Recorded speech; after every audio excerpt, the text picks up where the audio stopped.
Hello, this is Everett DePangher, and I am a candidate for delegate from South Region, and that area is Alabama, Florida, Georgia, Kentucky, Louisiana, Mississippi, the Carolinas, Tennessee, Texas, and then here in Arkansas. So if you are a member of the American Solidarity Party in any of those states, I do encourage you to put me as high on your ballot as possible. A little bit of background about me. I am a family lawyer, family practice lawyer in Northwest Arkansas and Fayetteville. I try to follow the principles of the party as in my life. I am self-employed. I have a policy of providing discounts to low-income clients, and I also live in an area where I can walk as much as a fair amount to the downtown area and so forth. So I try to minimize my use of a car and have that more neighborhood-based, walkable city approach that the party supports. And I also have a recycle center just about a block away, so I take my recyclables over there as well.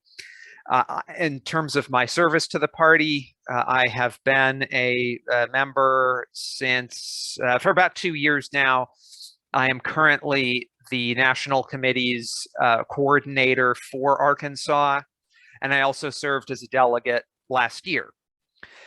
So I'm going to run through the various issues that are in front of us as delegate candidates right now, and I think by necessity, this is going to be somewhat lengthy because there's just such a variety of issues coming in front of us at the moment. So let me start with the 4 proposals that I will be personally presenting to the convention if I have the opportunity to serve as delegate. And the first one is a reform to the structure of our quadrennial convention. And this is a really big issue. And I don't think it's getting the attention that it needs right now.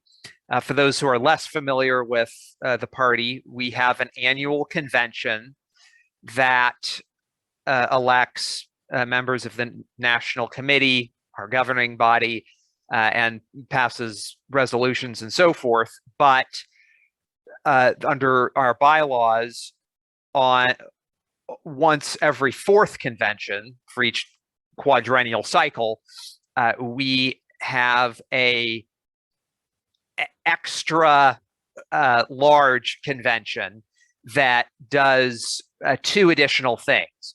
One is handles the nomination of the president and the vice president, the presidential ticket.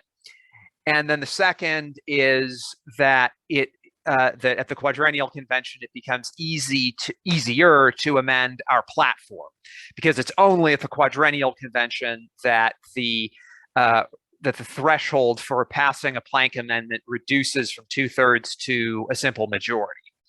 And so the next quadrennial convention, the next big quadrennial convention is going to be not this year, but next year. And we have a problem because as a delegate last year, I can say that it was a rough convention. And I don't know if there's any delegate from last year who would say that that was a great experience. We had a lot of activity. We were not as organized as we should have been. Part of that had to do with some software issues that when we were elected delegate, we didn't. We realized, I didn't know going into it, that there wasn't even a software system in place for us to do our work yet. So we had to create that ourselves. But anyway, it was a rough convention, and there was just an awful lot happening there. And I made a post on the Facebook page a little bit ago showing the amount of my email activity last week. And it's basically, I received over the course of the year about 400, 500 on average emails per month from people in the party for party business. In June, it shot up to about 2,000. So it's this intense, over-intense, overstuffed little period of time in the party. And that's a non-quadrennial convention. When we get to next year, what we're going to be seeing is every single possible platform plank that we have or could have will be coming, or people will be trying to bring it to the floor, and we're going to have it's not going to go well. So if there's an issue that you as a member care a lot about in the platform, so let's say that you care a lot about agriculture policy. Well, the way things are headed is, even if there's a delegate that's elected that's interested in agriculture policy and agrees with you on whatever particular matter of agriculture policy you want the platform to address, that delegate is going to have to get to the floor with that platform amendment, and is going to have to basically get over a bunch of preliminary motions to adjourn, sine die, motions to call the question, and motions to table will be the main ones, to even get the resolution to the floor. And so there'll be a bunch of debate and voting over those preliminary motions, which will take up time. And then if it does get past those, then there may be 10 minutes for that, for floor debate for that resolution. And then if there's other agriculture related resolutions, then you may get a couple additional sets of 10 minutes. If there's an amendment, you may get a bit of extra time there. But after that, it's that's it. And then there'll be a vote, and you're done. And things are more or less set in place till the next quadrennial convention, which will be in 2027, if the world is still spinning at that point. So this is not a good way. It's not even close to a good way for the party to be developing its policy and its platform. So my first resolution that I'm bringing, if I'm elected delegate, is to completely get rid of the role of the quadrennial convention in the platform. That will relieve the burden on the quadrennial convention and on the delegates, which is desperately needed in its own right. And then instead, the proposal says that individual state chapters, for states that have organized enough to form a chapter, can propose a platform amendment. And so if a state can write something up, propose it, and then it goes, it can be circulated around to other state chapters. And once a quarter of the state chapters are sponsoring it, then it will come up for a vote of the membership at the next regularly scheduled membership election. So we don't have to have an extra election. They'll just go onto the ballot the next time there's a ballot. And this allows several things. One is it allows expertise. So when there's a proposal that's making its way around among the states, all the members who actually know something about that topic can chime in and can provide their knowledge and can teach the rest of us, right? So going back to the agriculture example, and I don't know about agriculture policy really much at all. And so those members who do can educate me about how I should vote and how all the other members should vote and how all the other state chapters should handle the situation. And so we'll have this rising to the top organically of, for each plank, there will be the members who are familiar with that topic will get to share about it. There's also no artificial timetable. So there is no need to have a new platform every 4 years. So the quadrennial cycle in that sense is arbitrary. This system will be on a purely as needed basis. So if there's an important issue that comes up, if there's something big that happens with regard to policy toward the Korean Peninsula or high-speed rail or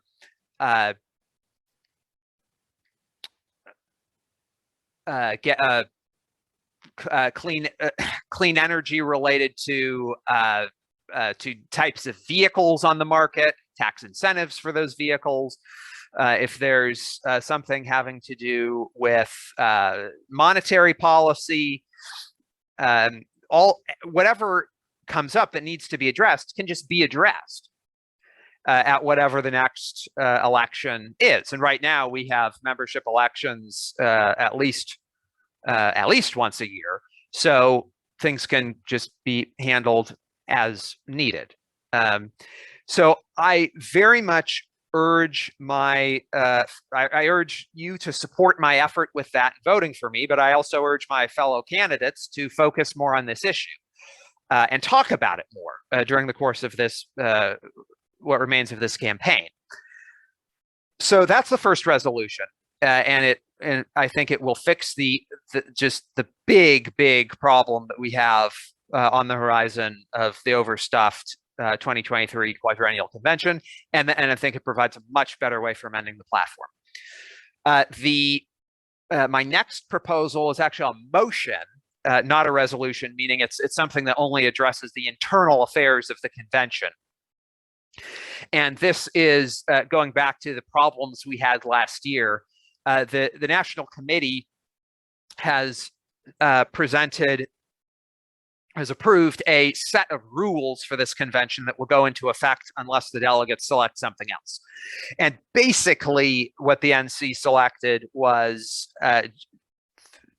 more or less the same rules as last year, which did not work. So I'm not going to go here into all the details of the changes that I'm proposing. I do encourage you to look at it. The PDF should be available as a link to my written statement. But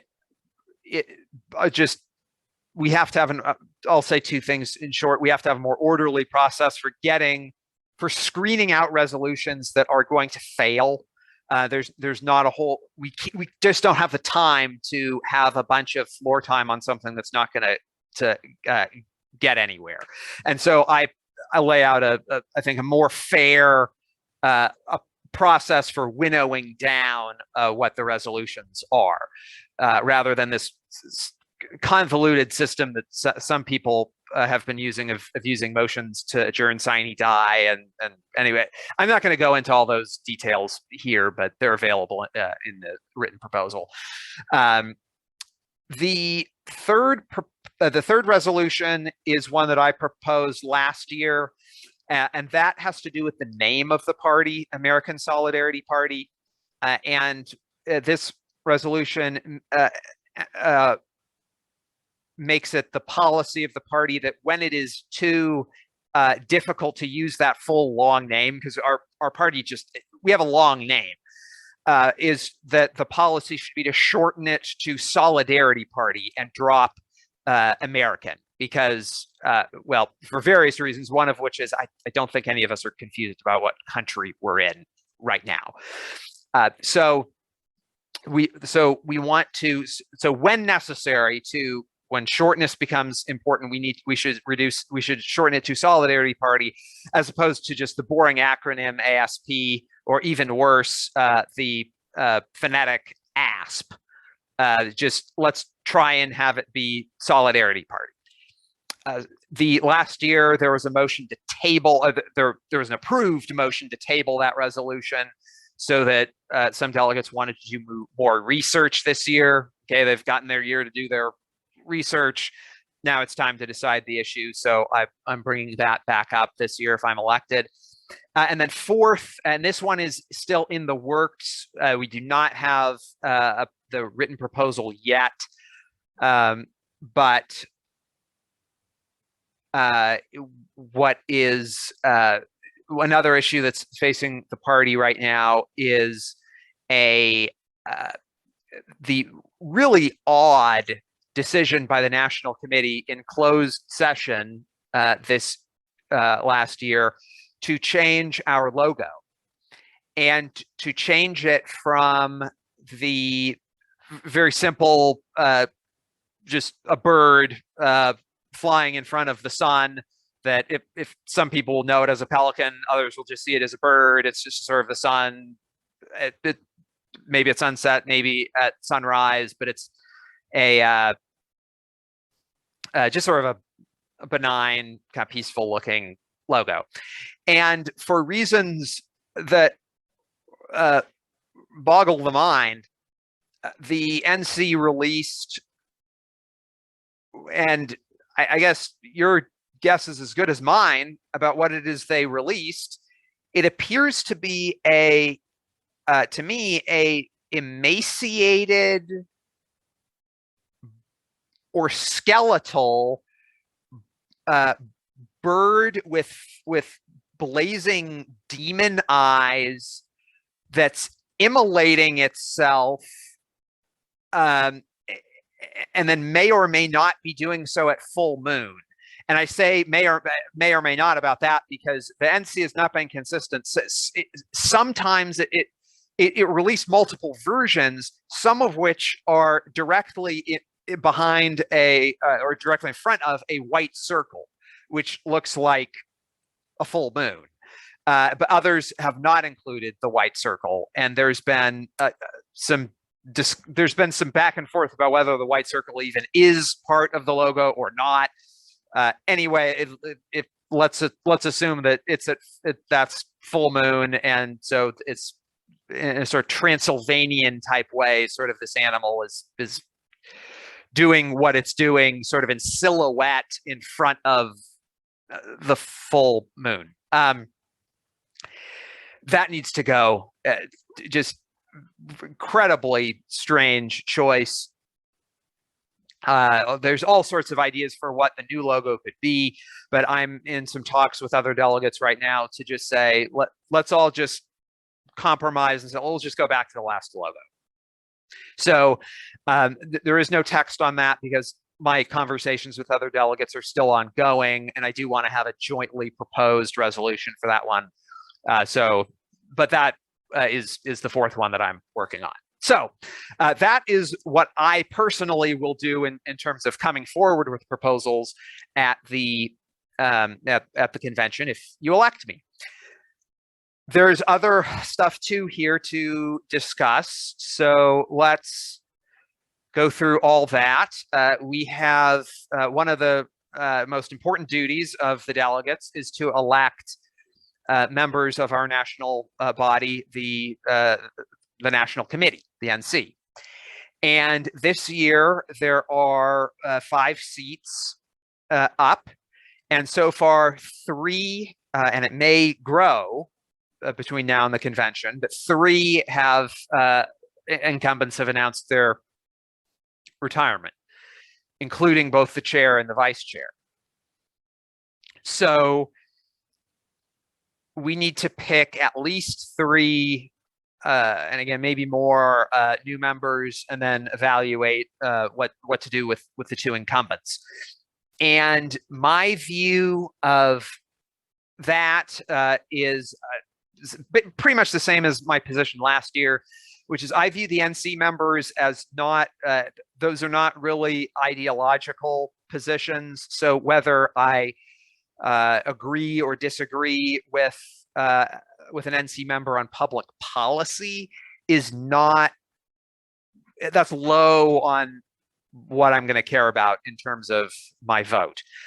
I more see them as administrators, people who need to be competent in the operations of the party. So I'm looking for, does the candidate have a accounting background, have a marketing background, have a FEC compliance background, web design background? Has the person been a candidate for office or worked on a campaign before? Does the person have fundraising experience? Does the person have cinematography, film development experience? Just the various technical skills that go into the operation of an organization. And so I'll be looking at that, and also temperament and a willingness to work with others, and someone who has the time to put in, because this is not, the NC members, they're not just regular volunteers. They when they sign up, they're signing up for a lot of their time, and they need to fulfill that obligation. And then finally, the criteria that I am emphasizing this year particularly is I want to see candidates who are prepared to serve 4 years on the NC. And whether that means, because there's different lengths of terms, there's 1 year, 2 years for different seats, but is the person going in prepared to have their tenure be about 4 years? Are they looking forward to doing the work and winning enough re-elections to be there for about 4 years? Because what we've been experiencing recently is an awful lot of rollover, and I'm not thrilled that we're losing 3.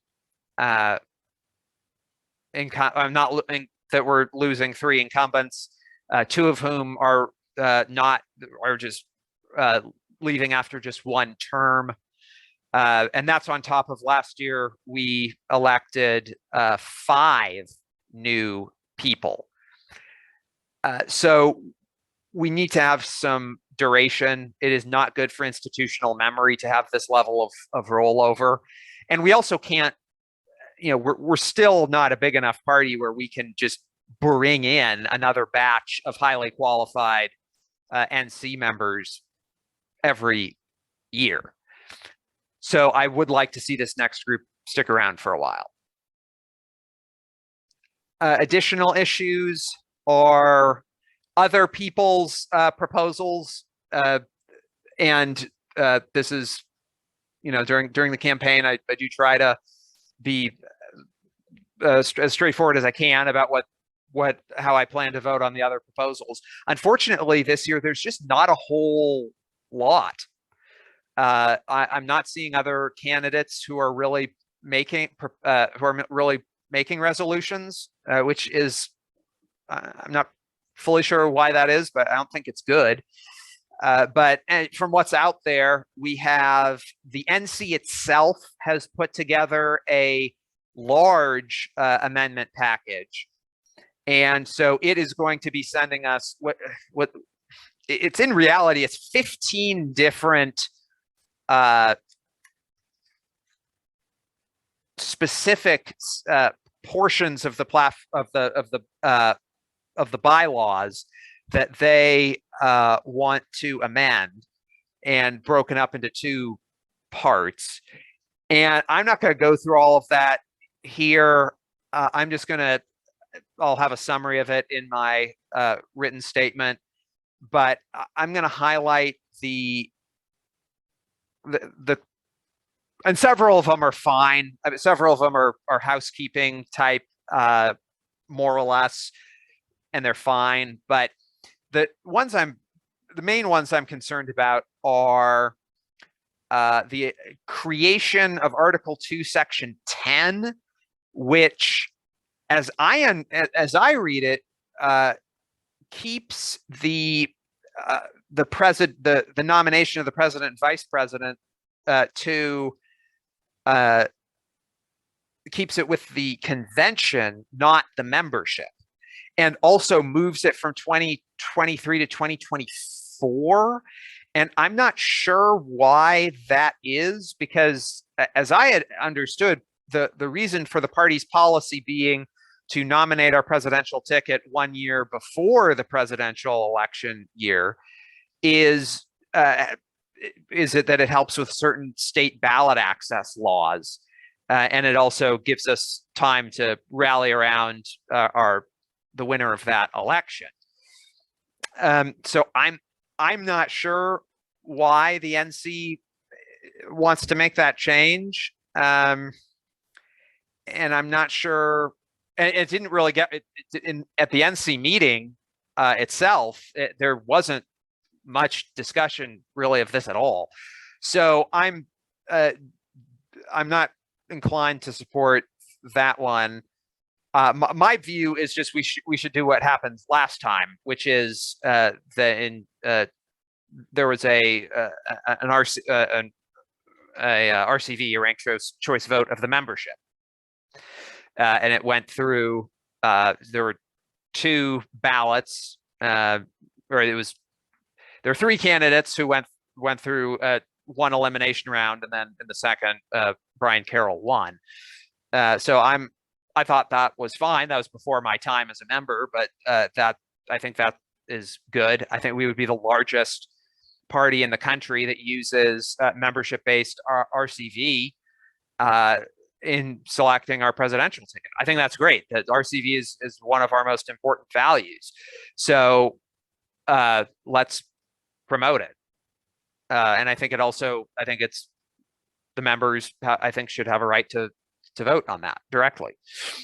And then there is a problem with Article 8, Section 3 that overlaps with my bylaws amendment, is also to that section. So I want mine to pass, not this one.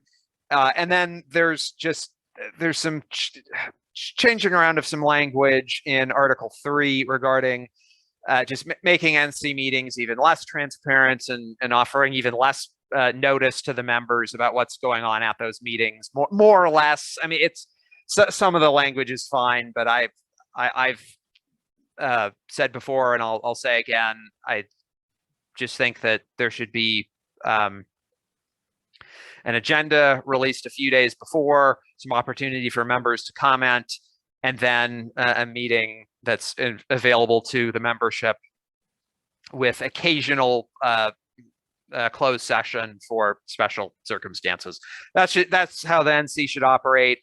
I don't understand this continuing desire to not have it be that. So that's the NC's bylaws package. Like I said, there's not a whole lot of other proposals out there. There's the Maurer resolution to require that members, to be a member, you have to be making a monthly recurring donation automatically, either from a credit card or whatever, from a debit or credit card. You have to be in the system making a monthly automated recurring donation. And the theory behind this is that if people make single annual donations, then they're gonna donate less. I need to see more data on that. And I also, personally, I really dislike recurring monthly payments on things. I try to have the minimum frequency of payments whenever possible because it's just an accounting hassle for me personally in my own life. So I'm not thrilled personally about the proposal, but if there's a real revenue boost that comes from it, I'll look at it. But I'm going to need more data to really wrap my head around a convincing rationale for that change. And then there may be a couple more that are floating around out there, and there have been some that have sort of been verbally proposed, but I haven't. The actual text hasn't been presented to me, and I apologize. There may be a delegate out there or two who has something written that I either haven't seen yet or am forgetting. But if anyone has a direct question for me about a resolution, feel free to contact me directly. My email is firstname@gmail.com. So if there's something that I'm missing here, then feel free to ask me directly. Again, if you're in South Region, please vote Everett DePangher. Put me as high on your ballot as possible. Thank you very much.